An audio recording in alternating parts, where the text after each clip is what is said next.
Oi, gente, tudo bem com vocês? Eu espero que esteja tudo em paz. Olha só, hoje nós vamos começar a estudar o primeiro conteúdo do caderno 2 de Biologia, que tem como título, deixa eu dar uma olhadinha aqui, O Ar Nosso de Cada Dia, tá? Então, esse, esse assunto ele fala sobre o sistema respiratório. Se eu perguntar a vocês para que serve a respiração, a resposta vai ser óbvia. Vocês vão dizer, para a gente se manter vivo, para a gente não morrer.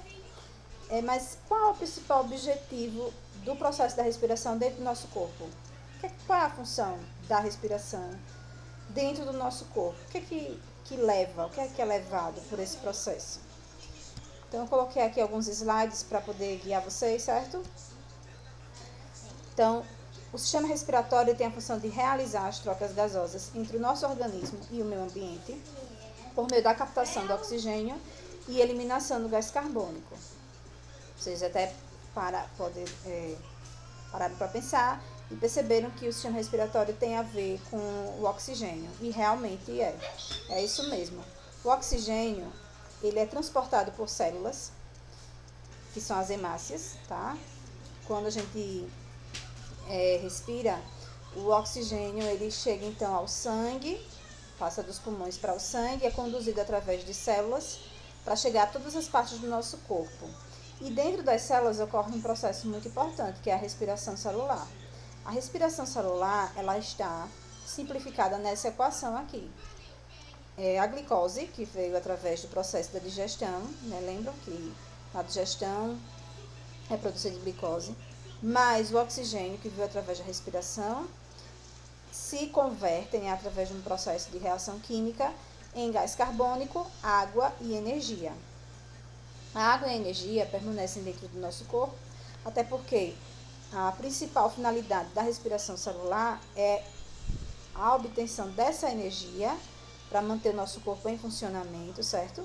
Sendo que o gás carbônico ele é nocivo para o nosso corpo, então ele volta através do sangue até os pulmões, onde ele é eliminado pelo processo de expiração. A respiração é um processo involuntário, ou seja, a gente não consegue controlar a respiração. A gente fica o tempo todo respirando e a gente não para pensar que está respirando, que tem que respirar. Então, é um processo involuntário, controlado por uma região aqui que a gente tem logo acima da medula, que é o bulbo, tá? Então, mesmo que você tente prender a respiração, chega um momento que você não controla, né? Porque é algo realmente involuntário. A respiração, ela está relacionada inicialmente, o processo de ventilação pulmonar. A ventilação pulmonar é o momento no qual o ar chega aos nossos pulmões e esse ar também sai. Então, a ventilação pulmonar envolve os movimentos de inspiração e expiração. A inspiração, quando o ar entra, e a expiração, quando o ar sai. Então, aqui a gente tem uma imagem ilustrativa desses dois momentos, né?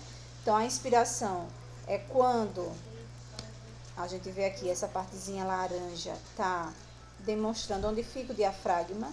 O diafragma é um músculo que controla a entrada de ar e a saída de ar dos pulmões, tá? Esse movimento é muito importante. Então, o diafragma, esse músculo que fica abaixo das costelas, ele desce no momento da expiração, fazendo com que os pulmões se encham de ar. Isso também devido à contração dos músculos intercostais, que são os músculos que ficam entre as costelas. Então, na inspiração, diafragma abaixa, músculos intercostais contraem e o ar entra então nos pulmões. Já na expiração vai acontecer o processo contrário. O diafragma sobe, empurrando os pulmões, os músculos relaxam, os músculos intercostais, e então o ar dos pulmões sai. Então, inspiração, entrada de ar nos pulmões, expiração, saída de ar dos pulmões.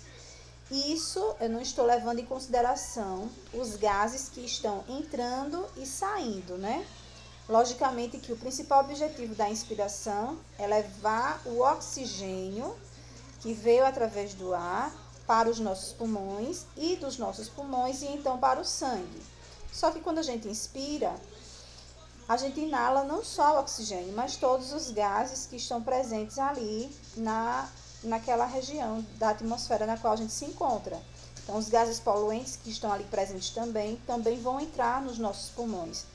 Por isso que muitas vezes, né, os pulmões são afetados nas pessoas que vivem em cidades que têm uma alta poluição atmosférica, porque os gases poluentes também entram e vão até os pulmões. Só que dos pulmões, o que vai para o sangue é o oxigênio. Só que esses gases ruins, ao chegarem aos pulmões, eles podem causar sérios danos ao funcionamento do sistema respiratório. Então, quando a gente expira, os gases entram, o oxigênio vai para o sangue.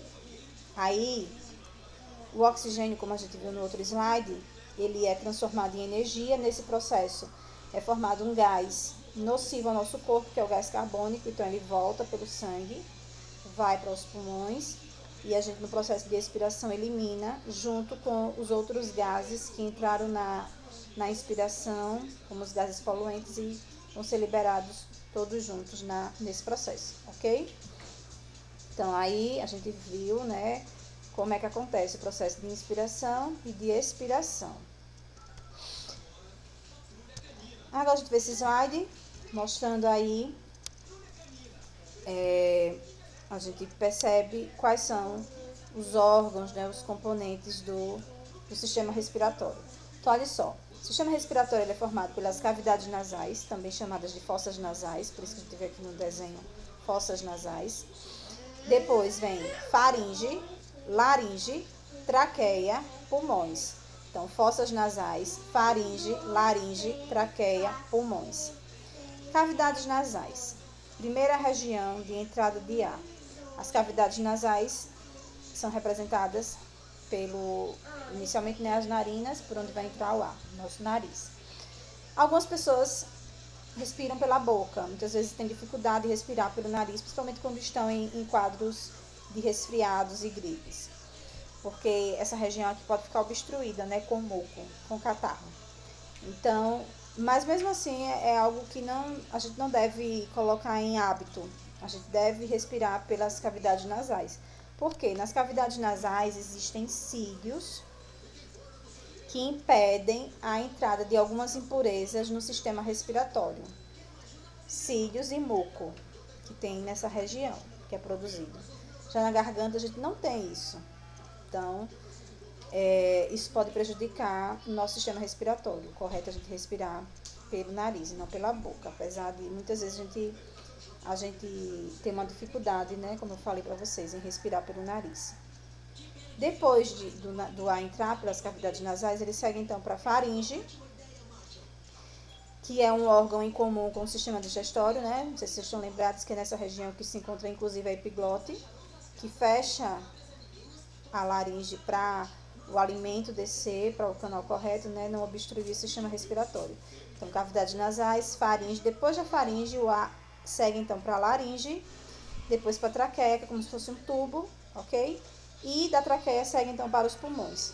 Dentro dos pulmões tem a chamada árvore brônquica. Por que é chamada dessa forma? Porque realmente lembra o formato de uma árvore. Se a gente observar aqui, né? Então, os ramos maiores seriam os brônquios, os ramos menores, como se fossem os galhos, seriam os bronquíolos, e nas pontinhas onde ficam as folhas seriam os alvéolos. Então, essa é a constituição dos componentes que ficam dentro dos pulmões. Então, quando o ar chega aos pulmões, vai passar nessa sequência: brônquios, bronquíolos, alvéolos. Se a gente for recapitular tudo, né? Cavidades nasais, faringe, laringe, traqueia, brônquios, bronquíolos e alvéolos. Se a gente observar aqui nessa imagem, a gente vê melhor o que seriam os alvéolos. Tá? Então, aqui na pontinha dos bronquíolos ficam os alvéolos, que lembram formatos de cachos de uva. E eles são irrigados por vasos sanguíneos, são chamados de capilares, que vão ter a função de levar o oxigênio, quando chegar aqui nos pulmões, para o sangue e trazer de volta o gás carbônico, né, que foi produzido, para ser eliminado. O gás carbônico que eu mostrei no outro slide, né, naquela equação, que é produzido dentro das células. Então, vai oxigênio para o sangue, retorna gás carbônico para ser eliminado. Isso é chamado de hematose. são as trocas gasosas que acontecem dentro dos alvéolos. O oxigênio que chegou aos pulmões vai para o sangue através dos capilares, que são tipos de vasos sanguíneos, tá? Bem pequenininhos. E o gás carbônico, então, volta do sangue para os alvéolos para ser eliminado pelos pulmões no processo de expiração. Percebam também que o pulmão esquerdo ele é um pouco menor do que o pulmão direito, porque é justamente nessa região aqui que se encontra o coração, né? Logo aqui abaixo dos pulmões, e aí o coração ele é um pouco inclinado para o lado esquerdo, por isso essa conformidade diferente aqui do pulmão esquerdo, devido o coração ocupar um pouco dessa parte aqui. Então aqui a gente vê todos os componentes que fazem parte do sistema respiratório, ok, gente?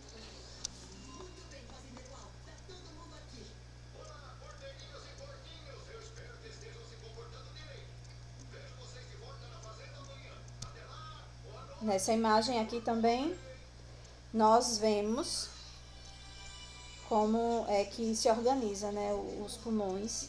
Eles ficam logo abaixo das costelas, né, essa chamada caixa torácica. Então, a função da caixa torácica é proteger justamente os pulmões e o coração, que também está alojado ali dentro, tá bom?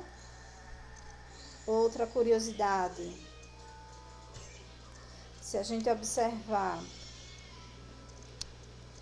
esse slide, a gente percebe que as últimas costelas, elas são muito importantes para essa movimentação, né, dos pulmões e dos músculos intercostais do diafragma. Elas são chamadas de costelas flutuantes, então elas permitem essa entrada e saída de ar com maior facilidade, permitindo a movimentação da caixa torácica. Então aqui a gente vê as funções da respiração, né, captar o oxigênio, eliminar o gás carbônico, como eu falei para vocês. E essas outras funções nós vamos estudar na próxima aula. Ok, gente? Obrigada pela atenção.